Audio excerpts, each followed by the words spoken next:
আজকে মুসলিম উম্মার সমগ্র হাজিরা মিনার উদ্দেশ্যে রওনা হয়ে গেছে। কেউ পৌঁছে গেছেন, কেউ যাচ্ছেন। আজকে হাজিরা মিনার মধ্যে অবস্থান করবেন। আগামী দিন সূর্য উদয়ের পরপরই, সূর্য উদয়ের আগে কোনো হাজি আরাফার মাঠ ত্যাগ করতে পারবে না। যদি করে তাহলে সে ওয়াজিব তরক করবে, কেননা তাকে মিনার মধ্যেই অবস্থান করতে হবে সূর্য উদয় হওয়ার আগ পর্যন্ত। 8 তারিখ সূর্য উদয়ের পর থেকে মিনায় অবস্থান করবে একদিন এক রাত্র। কেউ চাইলেই আগামী গত রাত্রে এসে মিনায় অবস্থান করতে পারবে না, সুযোগ নাই। তেমনিভাবে হজের 3টি ফরজের মধ্যে একটি হলো যখন হাজিরা হজের নিয়ত করে এহরামের কাপড় পরে লাব্বাইক আল্লাহুম্মা লাব্বাইক পড়া শুরু করে দিবে, এটা তার জন্য যেই হজের নিয়ত করে এহরাম পড়লো এটাই তার জন্য এক ফরজ। দ্বিতীয় ফরজ হলো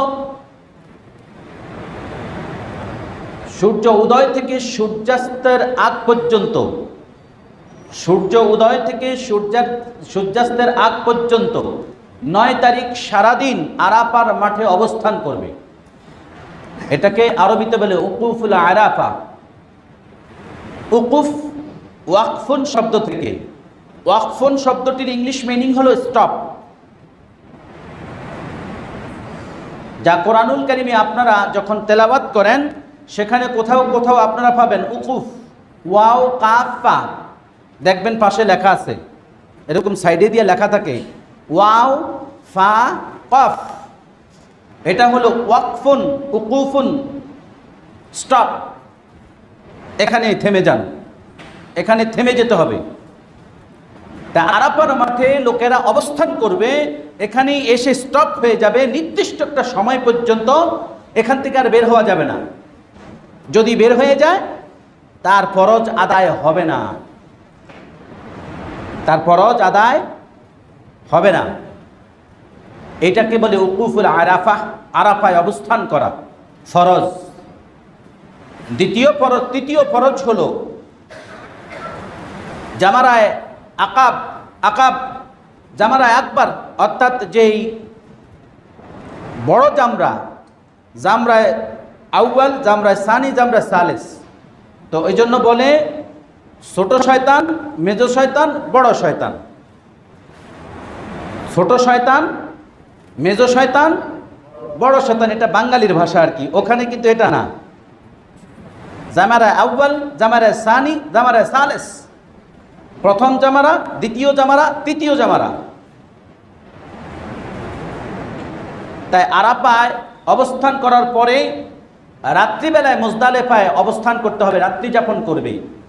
সূর্য উদয়ের পর, সূর্য উদয়ের আগে কোনো হাজি মুজদালেফার মাঠ ত্যাগ করতে পারবে না। অনেকে আছে আবেগের বশে ফজরের নামাজ আউয়াল ওয়াক্তে পড়েই রওনা হয়ে যায়, যে কারণ সময় অনেক সময় লাগে। মুজদালিফার সীমানা যেখানে শেষ হয়েছে, মিনার সীমানা যেখানে শুরু হয়েছে, জামারা পর্যন্ত ওখানে প্রায় 8 থেকে 10 কিলোমিটার রাস্তা।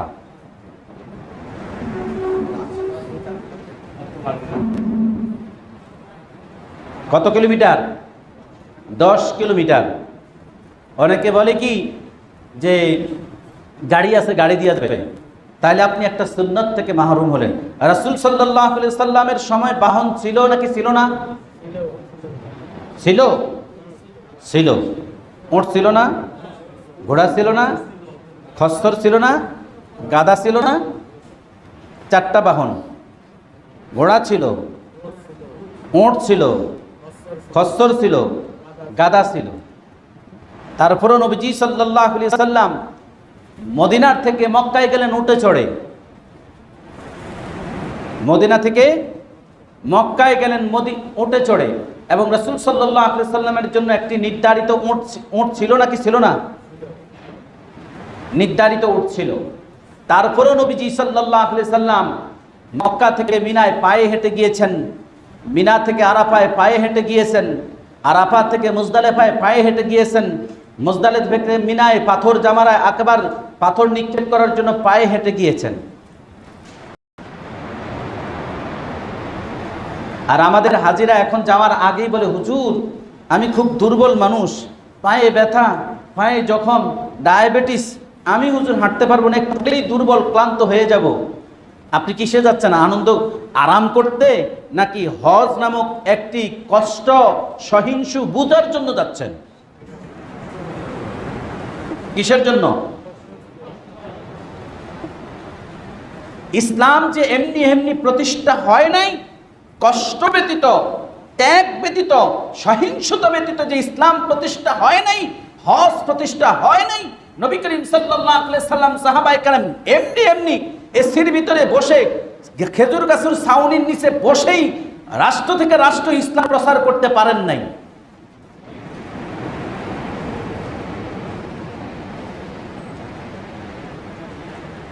হজ একটি আপনার জীবনের মধ্যে ত্যাগ, অর্থের ত্যাগ করতে হবে, জীবনের ত্যাগ করতে হবে, জীবনের আরাম আয়েশ ত্যাগ করতে হবে, এবং কুরবানির মাধ্যমে সেই ত্যাগের পরিসমাপ্তি ঘটে।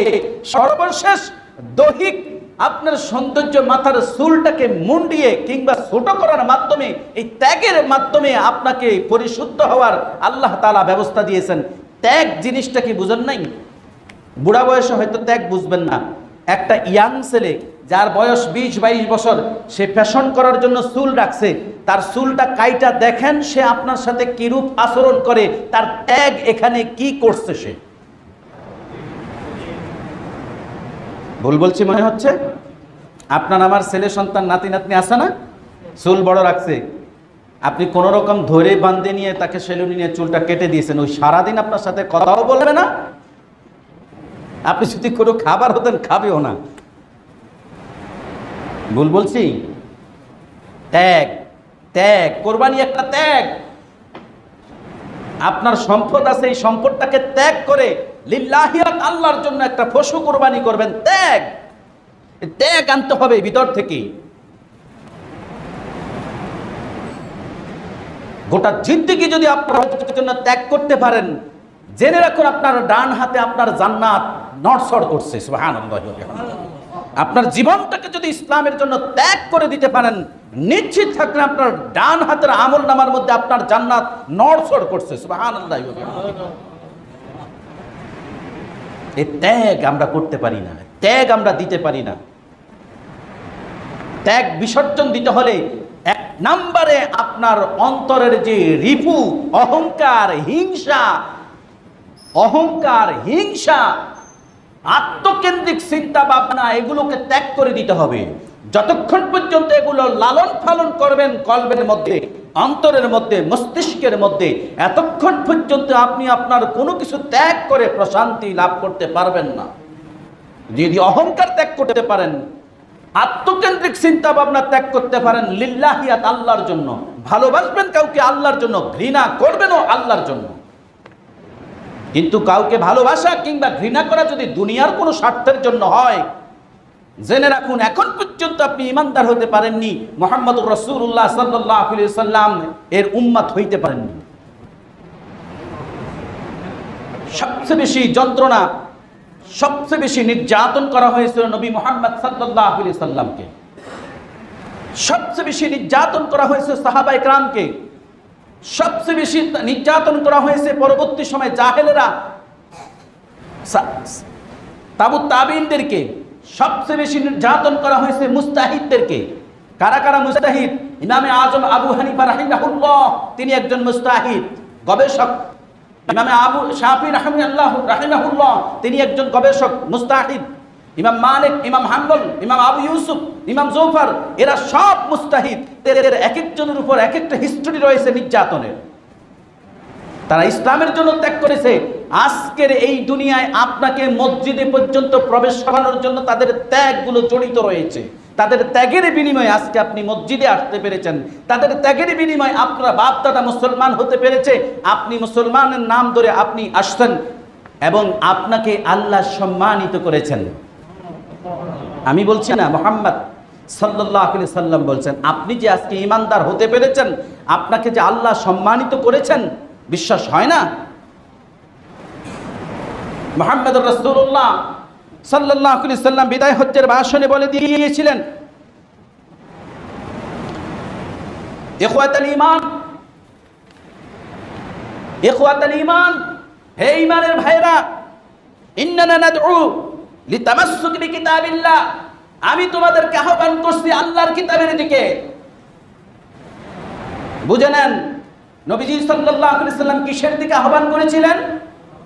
আল্লাহর কিতাবের দিকে। আল্লাহর কিতাব এখন আছে না নাই? আল্লাহর কিতাবের নাম কি? আল কোরআন। সেটা কি আছে? এখন আল কোরআনের দিকে ডাকে কারা? আপনারা কি তাদের ডাকে সাড়া দেন?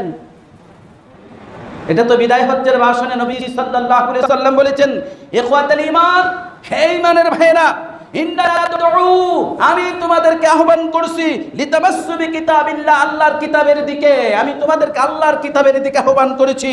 লিতামাসসুক বিসুন্নাতি রাসূলিল্লাহ, আল্লাহর রাসূলের সুন্নতের দিকে তোমাদেরকে আহ্বান করছি। আল্লাযী ওয়ারাদা আনহু আন্নাহু ক্বাল, আল্লাহ তাআলা যার কল্যাণ চান, মান ইউরিদুল্লাহু বিহি খায়রান, আল্লাহ যার উত্তম কল্যাণ চান, ইউফাক্কিহু ফিদ্দীন, আল্লাহ তাকে দ্বীনের জ্ঞান, দ্বীনের ইলম, ঈমানের মতো দৌলত তাকে দান করেন। তাহলে আপনি ঈমানদার হতে পেরেছেন কার ইচ্ছায়? তাহলে আল্লাহ তাআলা আপনাকে ঈমানের মতো দৌলত দিয়ে সম্মানিত করেছেন না অপমানিত করেছেন?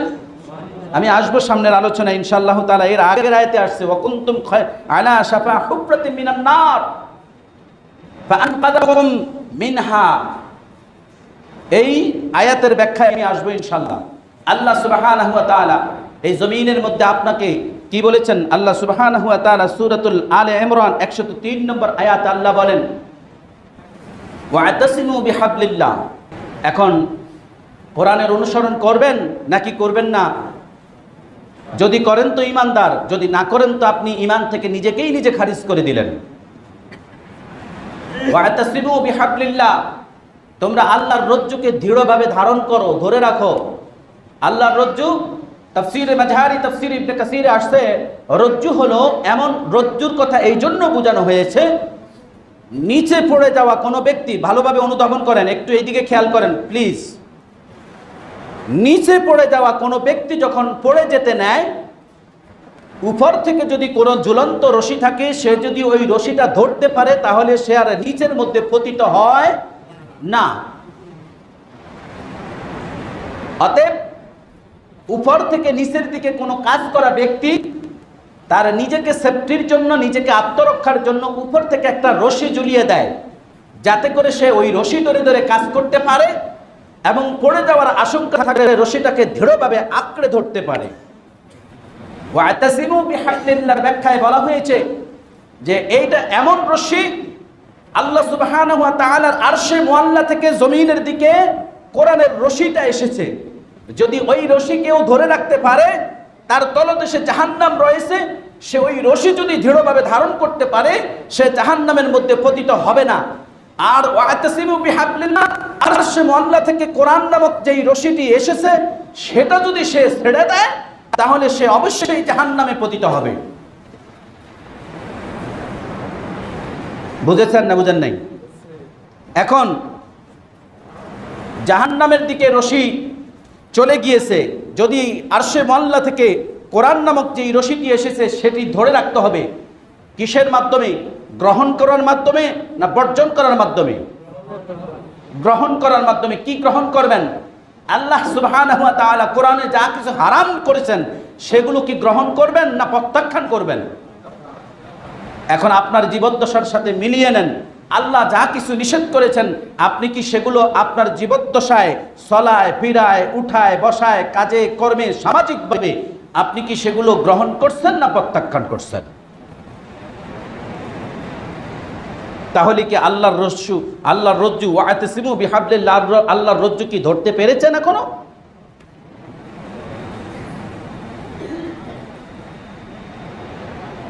আল্লাহ সুবহানাহু ওয়া তাআলা বলেন, আর এই রশি ধরতে হবে একা একা না,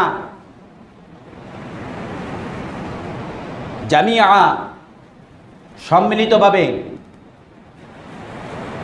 কেননা মুহাম্মদুর রাসূলুল্লাহ সাল্লাল্লাহু আলাইহি সাল্লাম বলেছেন, তোমরা যদি আল্লাহর রজ্জুকে সকলে সম্মিলিতভাবে ধরে রাখো, তাহলে তোমরা ঐক্যবদ্ধভাবে থাকার কারণে তোমাদের জন্য জান্নাত নিশ্চিত। আর যদি তোমরা বিক্ষিপ্তভাবে থাকো, তাহলে তোমাদের জাহান্নাম নিশ্চিত। কেননা বিক্ষিপ্তকারী ব্যক্তিকে ধোঁকা দেওয়া যায়, সম্মিলিত জাতিকে ধোঁকা দেওয়া যায় না।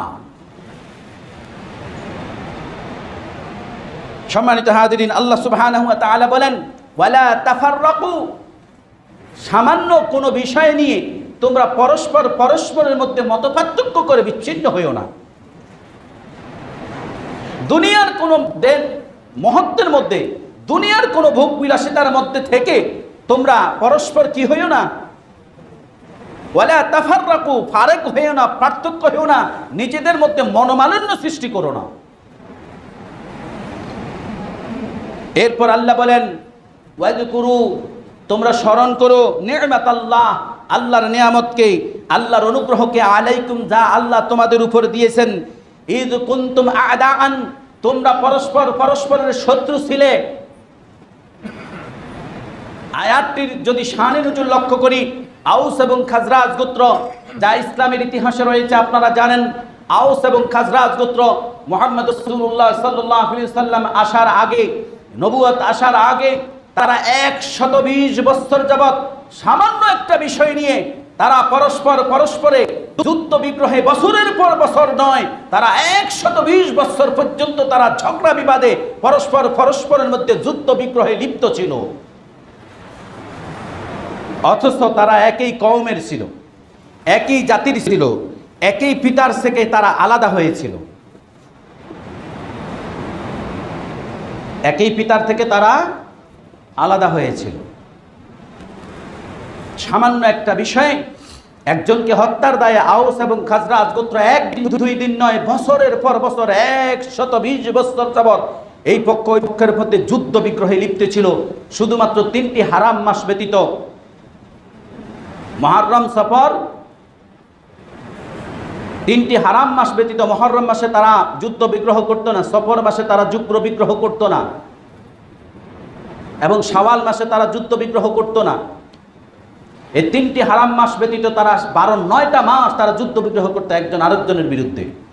যদি কোনো কওমের কাউকে পেয়েছে, যেটা এখন আসছে, বলে কি রাজনৈতিকভাবে সবুজবাগের কোনো একজন নেতা খিলগাঁও এলাকায় গিয়েছে, খিলগাঁর নেতারা পাইছে তো তারে সেখানে উত্তম মধ্যন্না একেবারে মেরেই ফেলেছে, আছে না নাই? আউস আর খাজরাজ গোত্রের সেই অনুসারীরা এখন আবার মাথা ছাড়া দিয়ে উঠেছে, আবু জেহেলের উত্তরসূরিরা। নবীজি সাল্লাল্লাহু আলাইহি সাল্লাম এটি বিলুপ্ত করে দিয়ে গিয়েছেন। আসবে হাদিসে রাসূল সাল্লাল্লাহু আলাইহি সাল্লাম বিদায় হজ্জের ভাষণে কি বলেছেন? সম্মানিত হাজিরিন, আল্লাহ সুবহানাহু ওয়া তাআলা এরপর বলেন, ফাআল্লাফা বাইনা কুলুবিকুম ফাআসবাহতুম, আল্লাহ সুবহানাহু ওয়া তাআলা তোমাদের অন্তরগুলোকে পরিশুদ্ধ করেছেন এবং তোমাদেরকে তোমাদের শত্রুতা ভুলে দিয়ে ইসলামের জাগরণের কারণে তোমাদেরকে একত্রিত করে দিয়েছেন। তাহলে ইসলাম কি মানুষের মনের মধ্যে পার্থক্য, দূরত্ব তৈরি করে না, একীভূত করে? কি করে? মানলে একীভূত করে, না মানলে? আপনি যদি ইসলাম মানেন, কোরআনের হুকুম মানেন, কোরআনের অনুশাসন মানেন, আল্লাহর রাসূলের আনুগত্য মানেন, তাহলে আপনি একীভূত থাকতে পারবেন। আর যে ব্যক্তি কোরআনের অনুসরণ করে, আপনি তাগুতের অনুসরণ করেন, আপনি কখনোই তাগুতের অনুসরণ করে ইসলামের অনুসরণ করার সাথে আপনি একাত্মতা ঘোষণা কখনোই করবেন না। আজকে আরাফা মিনার মধ্যে যারা আছে, তারা বিভিন্ন বিশ্বের বিভিন্ন প্রান্ত থেকে এক জায়গায় হয়েছে নাকি ভিন্ন ভিন্ন আছে? তা আল্লাহ সুবহানাহু ওয়া তাআলা কি বলছেন? ওয়াতাসিমু বিহাবলিল্লাহি জামিআ, তোমরা সকলেই সম্মিলিতভাবে আল্লাহর রজ্জুকে আঁকড়ে ধরো। তারা সেখানে এখন কি করতেছে? সবার এক বাক্য, লাব্বাইক আল্লাহুম্মা লাব্বাইক, লাব্বাইক লা শারীকা লাকা লাব্বাইক, ইন্নাল হামদা ওয়ান নি'মাতা লাকা ওয়াল মুলক লা শারীকা লাক, লাব্বাইক আল্লাহুম্মা লাব্বাইক, লাব্বাইক লা শারীকা লাক লাব্বাইক ইন্নাল হামদা ওয়ান নি'মাতা লাকা ওয়াল মুলক লা শারীকা লাক। সর্বশেষ কথাটা হলো লা শারীকা লাক, তোমার সাথে জাগতিক কাউকে শরীক করি না। হজ করে এসে জমিনের মধ্যে নিজ মাতৃভূমি এসে আপনি বিভিন্ন বিষয়ে অন্যকে আল্লাহর সাথে শরীক করেন, কথায়, কাজে, কর্মে, আচরণে। আল্লাহ সুবহানাহু ওয়া তাআলা আজকের সেই কওমগুলো যে একত্রিত হয়েছে, এখন একজন আরেকজনকে কি ধাক্কিয়ে বের করে দিবে? তুমি বাঙালি, আমি পাকিস্তানি, তুমি বাঙালি, আমি আফগানি, তুমি বাঙালি, আমি ইন্ডিয়ান, অতএব এখান থেকে বেরিয়ে যাও। কেউ কাউকে বের করে দিচ্ছে? রাজনৈতিকভাবে তুমি অমুককে পছন্দ করো, আমি অমুককে পছন্দ করি, অতএব তোমার সাথে আমার মিলবে না, এখান থেকে বেরিয়ে যাও। এটা কি কেউ করছে? এটাই হবে ইসলামের শাশ্বত জীবন ব্যবস্থা যতদিন বেঁচে থাকেন। আর এর বাহিরে গিয়ে যখন আপনি স্বার্থ হাসিলের জন্য আপনি দুনিয়ার স্বার্থের দিকে ত্যাগ করে ইসলাম আর মুসলমান ইমানদার ভাইকে তিরস্কার করবেন। আসছে রাসূল সাল্লাল্লাহু আলাইহি ওয়াসাল্লামের বিদায় হজ্জের ভাষণে কাউকে তিরস্কার করা যাবে না। আমি যাব সেখানে ইনশাআল্লাহ। আল্লাহ সুবহানাহু ওয়া তাআলা কি বলেন? ফাআল্লাফা বাইনা কুলুবিকুম ফাসবাহতুম বিনি'মাতিহি। আল্লাহ সুবহানাহু ওয়া তাআলা তোমাদেরকে যেই নিয়ামত দিয়েছেন, এই নিয়ামতের বিনিময়ে তোমাদেরকে একত্রিত করেছেন। তোমাদের অন্তরগুলোকে, আউস এবং খাজরাজ গোত্রকে আল্লাহ তাআলা একত্রিত করে দিয়েছেন, দেন নাই? ইসলামের ছায়াতলে আসার পর আউস এবং খাজরাজ গোত্রে 120 বছরের সেই যুদ্ধ বিগ্রহ মিটিয়ে দেন নাই নবীজি সাল্লাল্লাহু আলাইহি ওয়াসাল্লাম? এটাই হলো ওয়াতাসিমু বিহাবলিল্লাহ। আপনার স্বার্থ বাদ দেন, অমুক দল তমুক দল বাদ দেন, বাদ দিয়ে ওয়াতাসিমু বিহাবলিল্লাহ, আল্লাহর জমিনে আল্লাহর কোরআনকে, রজ্জুকে একত্রিতভাবে ধারণ করে এই আউস এবং খাজরাজ গোত্র বছরের পর পর যুদ্ধ বিগ্রহ ছিল, ইসলামের ছায়াতলে তারা পরস্পর ভাই ভাই হয়ে গিয়েছে। আমি বলছি না, আল্লাহ বলেন ইখওয়ানা বিনি'মাতিহি ইখওয়ানা। আল্লাহ তোমাদেরকে নিয়ামত দিয়েছেন, তোমরা আউস এবং খাজরাজ গোত্র ইখওয়ানা, ভাই ভাই আল্লাহ তাআলা রূপান্তর করে দিয়েছেন। কে করে দিয়েছেন? আখুন ইখওয়ানুন, আখুন ভাই, আখুন শব্দের অর্থ কি? ভাই। ইখওয়ানান, তোমাদের উভয় দলকে আল্লাহ তাআলা এক ভ্রাতৃত্বে বন্ধন করে দিয়েছেন। আলা শাফা হুফরাতিম মিনান নার ওয়া কুনতুম, আর যখন তোমরা এই যুদ্ধ বিগ্রহে নিমজ্জিত ছিলে, এই যুদ্ধ বিগ্রহে পরস্পর প্রতি অন্যায় জুলুম অত্যাচার করতেছিলে, অতএব যতক্ষণ পর্যন্ত তোমরা এই অন্যায় অত্যাচার জুলুমের নিকটবর্তী ছিলে, ওয়া কুনতুম আলা শাফা হুফরাতিম মিনান নার, তোমরা তো এই সমস্ত জুলুমের কারণে জাহান্নামের কিনারে পৌঁছে গিয়েছিলে। নার অর্থ জাহান্নাম, নার মানে আগুন। আগুন কোথায়? জাহান্নামে। এখানে জাহান্নাম শব্দ নাই, নার আছে। তো নার আগুন, আগুন কোথায়? জাহান্নামে। ওয়া কুনতুম আলা শাফা হুফরাতিম মিনান নার। হাফর কি? হাফর বলেন, হাফর কি? এই মিম্বার থেকে বলেছি। আপনাদের দা বটি ছুরি কামারের দোকানে দেন নাই? হ্যাঁ, হাফর হলো ফু দেওয়া। হাফর হলো কি দেওয়া? ফু দেওয়া। এখন ফু দেয় না, এক ধরনের চামড়ার জাতীয় কাঠ বানিয়ে তারপর কি করে? টানে, সেখান থেকে বাতাস বের হয়ে এই কয়লার মধ্যে আগুন জ্বলে, সেটা তখন অগ্নি শিখার মতো উঠে নাকি উঠে না? এটাকে হুফরা বলে। জাহান্নামের আগুন তো প্রজ্বলিত, বুঝাইতে পারছি আমি? জাহান্নামের আগুন তো প্রজ্বলিত। যখন হাফর দেয়, ফু দেয়, তখন এই আগুন প্রজ্বলিত হয়। অতএব আল্লাহ তাআলা ওই প্রজ্বলিত আগুন থেকে আল্লাহ তোমাদেরকে রক্ষা করেছেন, ভ্রাতৃত্বের বন্ধনে তৈরি করে দিয়ে। অতএব আল্লাহ সুবহানাহু ওয়া তাআলা ফাআনকাদাকুম মিনহা কাযালিকা ইউবাইয়িনুল্লাহু লাকুম, আল্লাহ সুবহানাহু ওয়া তাআলা কাযালিকা ইউবাইয়িনুল্লাহু লাকুম, এইভাবে আল্লাহ তার নিয়ামতগুলো তোমাদের কাছে বাইয়্যান বর্ণনা করেন, তোমাদেরকে বুঝান। কে বুঝান? কে বুঝান? আমি বলছি না, কোরআন বলছে। আমি আবার বলছি কাযালিকা, এইভাবে। আল্লাহ বলছেন কাযালিকা, এইভাবেই তোমাদেরকে, কামানি তোমাদেরকে, ইউবাইয়িন বর্ণনা করেন আল্লাহ লাকুম তোমাদের জন্য। এইভাবে আল্লাহ তার নিদর্শনগুলো তোমাদের কাছে বর্ণনা করেন। আয়াতিহি, তার নিদর্শনগুলো কেন করেন? লাআল্লাকুম তাহতাদুন, যাতে করে তোমরা হেদায়াত প্রাপ্ত হও। কিসের জন্য বর্ণনা করেন? যাতে করে উম্মতে মুহাম্মাদি কি করতে পারে? হেদায়াত প্রাপ্ত হতে পারে। সম্মানিত হাদিরিন, উকুফে আরাফার আজকের তালবিয়া হলো লাব্বাইক আল্লাহুম্মা লাব্বাইক, লাব্বাইক লা শারীকা লাকা লাব্বাইক, ইন্নাল হামদা ওয়ান নি'মাতা লাকা ওয়াল মুলক লা শারীকা লাক। সম্মানিত হাদিরিন, মুসলিম উম্মার জন্য আপনারা যারা রোজা রাখবেন, আমি সায়েন্টিফিক গবেষণায় যাচ্ছি না, আমাদের জন্য 9 তারিখ হলো রবিবার, ঠিক কিনা? আর আরাফার ময়দান হাজিরা আজকেই, কিন্তু তাদের জন্য 8 তারিখ, আমাদের হলো 7 তারিখ। আগামীকাল আরাফার ময়দানে হাজিদের জন্য 9 তারিখ, আমাদের জন্য 8 তারিখ। এখন আপনি 9 তারিখের রোজা কি আরাফার দিবসে রাখবেন, না আরাফার দিবস পার হয়ে যাওয়ার পর রাখবেন? এটার সমাধান কেউ দিতে পারছে না। বিশ্বের কোনো স্কলার এখন পর্যন্ত দিতে পারে না, বিশেষ করে বাঙালির জন্য। আপনি যখন রাত 9টা বাজবে বা 9:57 বাজবে, আপনার বাংলাদেশে যখন রাত 9:57 বাজবে, তখনও কিন্তু আমাদের সেহেরির সময় হয় না। রাত 9:57 কি সেহেরির সময় হয়? হয় না। কিন্তু রাত 9:57, সরি ভুল বলছি, বাংলাদেশের সূর্যোদয় কয়টা আজকে? 6:47, 6:47, 6:47 আজকের সূর্যাস্ত। সূর্য উদয় হলো 5:10। সূর্যাস্ত হলো 6:47। তা আমাদের দেশে যখন 6:47, তখন সৌদি আরবের টাইম অনুযায়ী বা আরব দেশের টাইম অনুযায়ী 3 ঘন্টা পরে হলো কয়টা? 9:47 সূর্যাস্ত। ওই সময় আমাদের সেহেরির সময়ও হয় না। 9:47 যখন সূর্যাস্ত হয়ে যাবে, হাজিরা আরাফার মাঠ ত্যাগ করা শুরু করবে। তার মানে আরাফার মাঠ শেষ, আরাফার দোয়া শেষ, আরাফার দিবস শেষ, আর আরাফা নাই। রাতের বেলা কি আরাফার অংশ আছে? নাই।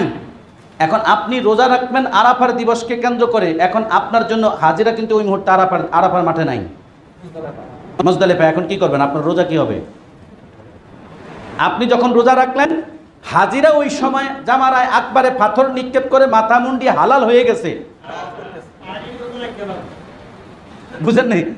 আপনি যখন রোজা রাখলেন, আপনি রোজা অবস্থায় হাজিরা ওই মুহূর্তে জামরায় আকবারে পাথর নিক্ষেপ করে মাথা মুন্ডিয়ে হালাল হয়ে গেছে। 9টা 10টা 11টার দিকে কি বাংলাদেশ টাইম, তখন 1টা বা 2টা বাজে, হালাল হয়ে গেছে। আপনি তখনও রোজা অবস্থায়। এখন কি করবেন? আল্লাহ তাআলা এই দ্বন্দ্বমূলক অবসান থেকে আল্লাহ আমাদের হেফাজত করুন। এই জন্য আমি আমার ব্যক্তিগত কথাটা বলি, হাজিরা যখন যেই টাইমে যেই সময়টায় আরাফায় অবস্থান করবে, আমি ওই সময়টায় রোজা রাখবো ইনশাআল্লাহ, যাতে করে হাজিদের দোয়ার সাথে, হাজিদের হাত উত্তোলনের সাথে আমার রোজাটা শামিল হয়। আমি কি বুঝাইতে পারছি? এটা ব্যক্তিগত মত বললাম, কোনো দালিলিক মত না, আপনারা আপনি দলিল খুঁজেন না। হ্যাঁ,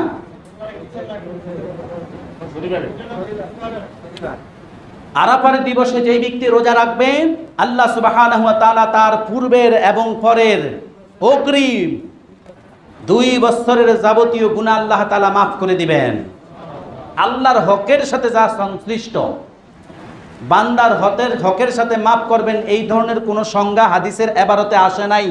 এখন আপনার মধ্যে যদি সুদজনিত, ঘুষজনিত, লেনাদেনা জনিত কোনো লেনদেন থাকে, ব্যবসাজনিত, ব্যবসা করছেন, চাল আনবো আমি 5 কেজি, আপনি আমার দিচ্ছেন 4.5 কেজি, আমি আধা কেজি পাবো, আপনি জানেন কিন্তু আমি জানি না, আমি তো 5 কেজি হিসাব করে আনছি, কিন্তু আপনি ব্যবসায় ওজন দিয়ে দিচ্ছেন, আপনি জানেন আমাকে আপনি আধা কেজি কম দিয়েছেন। এইভাবে চাল দিয়ে বুঝাইলাম, প্রত্যেকটি পণ্যে, বিশেষ করে তেলের ফার্মগুলোতে তেল চুরি। হ্যাঁ, যারা গাড়ি চালান তারা বুঝতেছেন, ভোক্তা অধিকার কয়েকবার ধরেছে। এই জাতি আবার এই তেলের পাম্পের টাকা দিয়ে হজ করলে কি এদের হজ হবে, কুরবানি হবে? তাই কোনো অবস্থাতেই আপনার দানের আপনার আর্থিক অবস্থানের কোনো অংশ যদি হারামের সাথে সংশ্লিষ্ট থাকে, কথার কথা আপনি সুদ করে বা ঘুষ করে বা দুর্নীতি করে বিশাল প্রাসাদ বানাইছেন, এখন প্রাসাদ থেকে আপনি প্রতি মাসে মাসে ভাড়া পান, কি পান? আপনি কাকরোল মনে করে ওই যে আমাদের বাগানে এক ধরনের কি হয় না, না না কালো লাল ফল ভিতরে কালসে, মাকাল ফল। মাকাল ফলে কোনোদিন কি আপনি কাকরোল পাবেন? আপনি তো কাকরোল গাছ লাগাইবেন মনে করে এনে আপনি মাকাল ফল লাগাইছেন, ওই মাকাল ফল তো মাশাআল্লাহ এবার আপনার গাছপালা উপরের দিকে যা কিছু ছেয়ে গেছে, এখন আপনি তাকিয়ে দেখতেছেন আরে আল্লাহ এটি লাল ফল, শব্দেই ফাটায় দেখছেন মাকাল ফল, ওখানে কি আপনি আর কাকরোল একটাও পাবেন?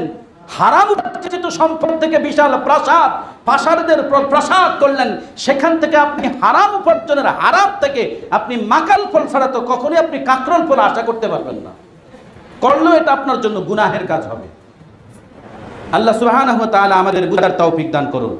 সম্মানিত হাজিরিন, আল্লাহ সুবহানাহু ওয়া তাআলা কি বলেছেন বিদায় হজ্জের ভাষণে, যে আইয়ুহাল ইখওয়ান, হে ইমানদার ভাইয়েরা, ইন্নাল ইতিসামাল মুনজিয়া হুয়াল ইতিসামু বিকিতাবিল্লাহ, আমি তোমাদেরকে একত্রিত হওয়ার আহ্বান করছি, একত্রিত হও, এবং আমি তোমাদেরকে আল্লাহর কিতাবের দিকে আহ্বান করছি, ওয়া সুন্নতি রাসূলিল্লাহি সাল্লাল্লাহু আলাইহি সাল্লাম, রাসূলের সুন্নাতের দিকে আহ্বান করছি, ওয়া কাম হুয়া আযীম, এটি তোমাদের জন্য সম্মানিত। কাউলু রাসূলিল্লাহি সাল্লাল্লাহু আলাইহি সাল্লাম, নবীজি সাল্লাল্লাহু আলাইহি সাল্লাম বলেন, ইনদামা খাতাবা ফিন নাস ফিল হাজ্জাতিল উদা, নবী করিম সাল্লাল্লাহু আলাইহি সাল্লাম বিদায় হজ্জের ভাষণে তোমাদেরকে উদ্দেশ্যে বলেছেন, ফাকাল, তিনি বলেন, আইয়ুহান নাস, হে মানব জাতি, ইন্নী কদ তারাকতু ফীকুম, আমি তোমাদের কাছে ছেড়ে যাচ্ছি, ইন্নী, নিশ্চয়ই আমি, কদ তারাকতু ফীকুম, তোমাদের মাঝে রেখে যাচ্ছি, মা ইন ইতাসামু বিহি, যতদিন পর্যন্ত তোমরা এটা ধরে রাখবে, ইতাসামু বিহি, বিহি হাদাল কোরআন হাজরত রাসূলুল্লাহি সাল্লাল্লাহু আলাইহি ওয়াসাল্লাম, আল্লাহর কোরআন এবং রাসূলের সুন্নাহ যতদিন পর্যন্ত তোমরা আঁকড়ে ধরবে, ফালান তাদিল্লু, কোন জাতি তোমাদেরকে গোমরাহি করতে পারবে না, ফালান তাদিল্লু, কোন জাতি তোমাদেরকে পদস্খলিত করতে পারবে না, ফালান তাদিল্লু, কোন জাতি তোমাদের উপর ক্ষমতার প্রয়োগ দেখাতে পারবে না, যদি তোমরা একত্রিত থাকো, যদি তোমরা কিতাবুল্লাহ সুন্নাত রাসূলকে আঁকড়ে ধরো। রাসূলুল্লাহ সাল্লাল্লাহু আলাইহি সাল্লাম বিদায় হজ্জের ভাষণে যেই দুটি জিনিস তোমাদের জন্য রেখে গেছে, এগুলো যদি তোমরা আল্লাহর এই রজ্জুকে দৃঢ়ভাবে ধারণ করতে পারো, ফালান তাদিল্লু, কখনোই তোমরা গোমরাহি হবে না, ফি আবাদান, কখনোই, কিতাব আল্লাহ, আল্লাহর কিতাব ও সুন্নতে নবীহি, নবী করিম সাল্লাল্লাহু আলাইহি সাল্লামের সুন্নাহ, ইন কুল্লু মুসলিমিনা আখুল মুসলিম, জেনে রাখো মুসলমান পরস্পর ভাই ভাই। কে বলেছেন? মুহাম্মদ সাল্লাল্লাহু আলাইহি সাল্লাম বিদায় হজ্জের ভাষণে বলে গেছেন, ইন্না কুল্লা মুসলিমিন আখুল মুসলিম, জেনে রাখো আজ থেকে পরস্পর মুসলমান মুসলমানের ভাই ভাই। দলীয় কারণে কি আপনার শত্রু না ভাই ভাই? মানতে পারবেন নাকি পারবেন না? আপনি যদি ইমানদার হন মানতে পারবেন, বেঈমান হইলে আপনি কখনোই মানতে পারবেন না। সিদ্ধান্ত আপনার, আপনি ইমানের দিকে ফেরত আসবেন নাকি বেঈমানের দিকে ফেরত যাবেন, সিদ্ধান্ত আপনার। আল্লাহ তাআলা আমাদেরকে শয়তানি ওয়াসওয়াসা, শয়তানি প্ররোচনা থেকে হেফাজত করুন। সম্মানিত হাজিরিন, আল্লাহ সুবহানাহু ওয়া তাআলা বলেন, আল মুসলিমুনা ইখওয়া, প্রত্যেক মুসলমান ভাই ভাই। ওয়ালা ইয়াহিল্লু লিআমরিন মিন মাল, আবার বুঝে নেন, যারা সন্ত্রাসী করে টাকা পয়সা উপার্জন করে কোরবানি করবেন হবে না। ওয়ালা ইয়াহিল্লু লিআমরিন মিন মাল, তোমাদের কোনো ভাইয়ের সম্পদ জিজ্ঞাসাবাদ করা ছাড়া তোমরা গ্রহণ করবে না। বুঝেছেন না বুঝেন নাই? কোথায় বলে গেছেন নবীজি সাল্লাল্লাহু আলাইহি ওয়াসাল্লাম এই কথাগুলো? বিদায় হজ্জের ভাষণে মোটা মুসলিম উম্মার জন্য। এরপর ওয়ালা ইয়াহিল্লু লিআমরিন মিন মালি আখিহি, তোমার কোনো ভাইয়ের সম্পদ জিজ্ঞাসাবাদ না করা পর্যন্ত, তার অনুমতি ছাড়া তুমি এটা গ্রহণ করবে না। ইল্লা মা আতাহু আন তিবি নাফসিহি, যদি তো সে অনুমতি না দেয়, ইল্লা, অবশ্যই, মা আতাহু আন তিবি নাফসিহি, তা তোমার জন্য কখনোই পবিত্র হবে না, তিব পবিত্র হবে না, হালাল হবে না। পাইছেন? উত্তর পাইছেন? চাঁদাবাজি করে টাকা দিয়ে কোরবানি দিলে হবে? গরুর হাট, ছাগলের হাট নিছে, নিয়ে বড় কর্তাকে গরু দিতে হবে, ছাগল দিতে পারে। আমি নিজে জানি এরকম ছাগল জবাই করছি। হাট ইজারা দিছে, শর্ত দিছে, আমাদেরকে 4টা ছাগল দিতে হবে, তাহলে তোমাদেরকে হাটের ইজারা দিব। ছাগলের হাট ইজারা দিছে, 4জন 4টা ছাগল ভাগ করে নিছে, সেই ছাগল আমার দিয়ে জবাই করেছে।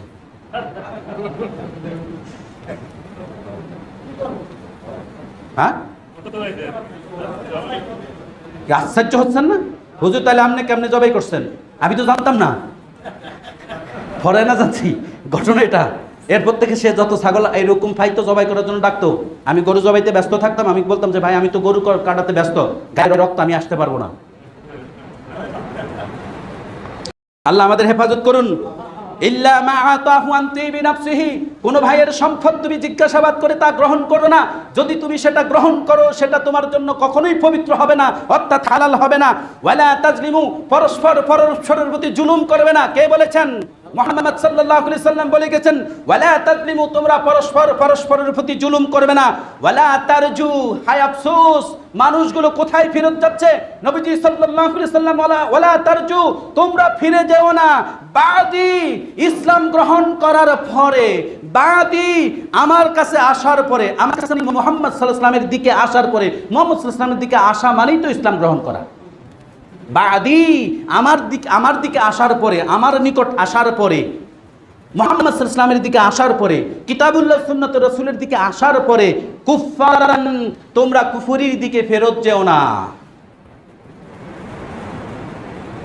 এখন আমরা কথায় কাজে কর্মে কুফরের দিকে ফেরত যাই। নবীজি সাল্লাল্লাহু আলাইহি সাল্লামকে কিভাবে কিয়ামতের মাঠে চেহারা দেখাবো? কিভাবে কিয়ামতের মাঠে মুহাম্মদ সাল্লাল্লাহু আলাইহি সাল্লামের সামনে গিয়ে বলবো ইয়া রাসূলুল্লাহ আমি তো আপনার উম্মত? কিভাবে বলবো? থাকবে সেই জবান থাকবে। ইয়াদরিবু বা'দুকুম, তোমরা পরস্পরকে রিকাবা বা'দ, তোমরা পরস্পরকে অন্যায়ভাবে প্রহার করবে না। অন্যায়ভাবে, কিভাবে? অন্যায়ভাবে প্রহার করবে না। এরপর আল্লাহ সুবহানাহু ওয়া তাআলা কি বলছেন? আল্লাহর হাবিব সাল্লাল্লাহু আলাইহি ওয়াসাল্লাম বলছেন, ইখওয়াতুল ঈমান, হে ঈমানের ভাইরা, ইন্নানা নাদউ লিতামাসসুক বিকিতাবিল্লাহ, আমি তোমাদেরকে আল্লাহর কিতাবের দিকে আহ্বান করছি। এই দেশের উলামায়ে কেরাম আপনাদেরকে সর্বদাই কিতাবুল্লাহর দিকে আহ্বান করে। এই দেশের উলামায়ে কেরাম কখনো আপনাদেরকে আহ্বান করে বলে না আমি এই মিম্বার থেকে আপনাকে আহ্বান করছি আপনার সম্পদের অর্ধেক আমার নামে লিখে দেন, আমার পরিবারের নামে লিখে দেন, আমার প্রতিষ্ঠানের নামে লিখে দেন। এইভাবে কেউ আহ্বান করে না। আপনার ইচ্ছা হলে আপনি 1 টাকা দেন, অন্যথায় দেন না। আপনার ইচ্ছা হলে 1 কাঠা জায়গা দেন, অন্যথায় দেন না। কোনো আলেম, কোনো ব্যক্তি বলতে পারবে না আমাকে জবরদস্তি করে, আইন প্রশাসন প্রয়োগ করে আমার সম্পদ তার নামে লিখে নিয়েছে কিংবা প্রতিষ্ঠানের নামে লিখে নিয়েছে, বলতে পারবেন? ইখওয়াতুল ঈমান, হে ঈমানের ভাইরা, ইন্নানা নাদউ লিতামাসসুক বিকিতাবিল্লাহ, আমি আপনাদেরকে আহ্বান করছি আল্লাহর কিতাবের দিকে, লিতামাসসুক বিসুন্নাতি রাসূলিল্লাহ, রাসূলের সুন্নাতের দিকে, আল্লাজি ওয়ারাদা আনহু ক্বাল, আল্লাহ সুবহানাহু ওয়া তাআলা যাকে ইচ্ছা করেন, মাইয়ুরিদুল্লাহু বিহি খায়রান, আল্লাহ যার কল্যাণের ইচ্ছা করেন, আবার বলছি মাইয়ুরিদুল্লাহু বিহি খায়রান, আল্লাহ যার কল্যাণের ইচ্ছা করেন, ইউফাক্কিহু ফিদ্দীন, আল্লাহ তাকে দ্বীনের ফকিহ বানান, দ্বীনের জ্ঞানী বানান। আল্লাহ সুবহানাহু ওয়া তাআলা আমাদেরকে দ্বীনের ফকিহ হওয়ার তৌফিক দান করুন, সন্তানদেরকে দ্বীনের ফকিহ হওয়ার তৌফিক দান করুন। সম্মানিত হাজিরিন, আমরা আরাফার দিবসের রোজা রাখবো। যেহেতু আরাফার দিবসের রোজার ব্যাপারে বুখারী, মুসলিম, তিরমিজি হাদিস শরীফে সমস্ত স্কলাররা একমত, সেজন্য আমরা আরাফার রোজা রাখবো। এখন সিদ্ধান্ত আমি বলছি এখানে মতপার্থক্য, যেহেতু আমি ওইদিকে যাচ্ছি না, কারণ যেহেতু দিবস নিয়ে, দিন নিয়ে একটু আমাদের মধ্যে, এখন আমি যদি বলি শনিবার, আপনি বাইরে যেতে বলবেন যে আমাদের তো 9 তারিখ, তা আমি শনিবার রাখবো, কারণ শনিবার তোমার 8 তারিখ। আবার আপনি বলবেন আরাফার দিনটাই তো শনিবার, আরাফার দিন থেকে হাজিরা যদি চলে যায় তাহলে আমি রবিবারে রোজা রেখে কি করব? তা আমি যেই দিকে যাবো সমস্যা, কারণ বড় বড় স্কলাররা এগুলো সমাধান দিলেও মানুষ গ্রহণ করে না, আর দিতে গেলেও মানুষ, আলেমরা বিতর্কের সম্মুখীন হয়। আমি দুইটাই বলছি, আপনার সিদ্ধান্ত। তবে আমি আপনাকে আমার মতামত বলেছি যে আরাফার দিবসে হাজিরা যখন আরাফার মাঠে থাকবে আমি ওই সময়টাতে রোজা রাখবো ইনশাআল্লাহ। আচ্ছা, আইয়ামে তাশরিক, তাকবীরে তাশরিক, যেটা তাকবীরে তাশরিক হলো আপনার রবিবারে, অর্থাৎ 9 তারিখ ফজর থেকে 13 তারিখ আসর পর্যন্ত, 9 তারিখ ফজর থেকে 13 তারিখ আসর পর্যন্ত পুরুষের উপর সাম্প্রতিকভাবে ওয়াজিব না, নারী পুরুষ বালেগ সকলের উপর 5 ওয়াক্ত সালাতের পরে অন্তত একবার করে 5 বার আইয়ামে তাশরিকের তাকবীর বলা ওয়াজিব। ক্লিয়ার? আইয়ামে তাশরিকের তাকবীর বলা ওয়াজিব। মহিলাদের উপরও ওয়াজিব, তারা সালাতের পরে অন্তত একবার বলবে। আমার সাথে বলেন আল্লাহু আকবার, আল্লাহু আকবার, আল্লাহু আকবার, লা ইলাহা ইল্লাল্লাহু আল্লাহু আকবার, আল্লাহু আকবার ওয়ালিল্লাহিল হামদ। আল্লাহু আকবার, আল্লাহু আকবার, আল্লাহু আকবার, লা ইলাহা ইল্লাল্লাহু আল্লাহু আকবার, আল্লাহু আকবার ওয়ালিল্লাহিল হামদ। তাই রবিবার ফজর থেকে ফজর নামাজ মিস করেন না প্লিজ। এলে আইয়ামে তাশরিকের ওয়াজিব তাকবীরটা আপনি বর্জন করবেন। এখন আইয়ামে তাশরিকের আগে কি তাকবীর বলা যাবে না, তাসবিহ তাহলিল বলা যাবে না? যাবে। এই পুরা 10 দিনই আপনি বিভিন্ন তাসবিহ তাহলিল তাকবীর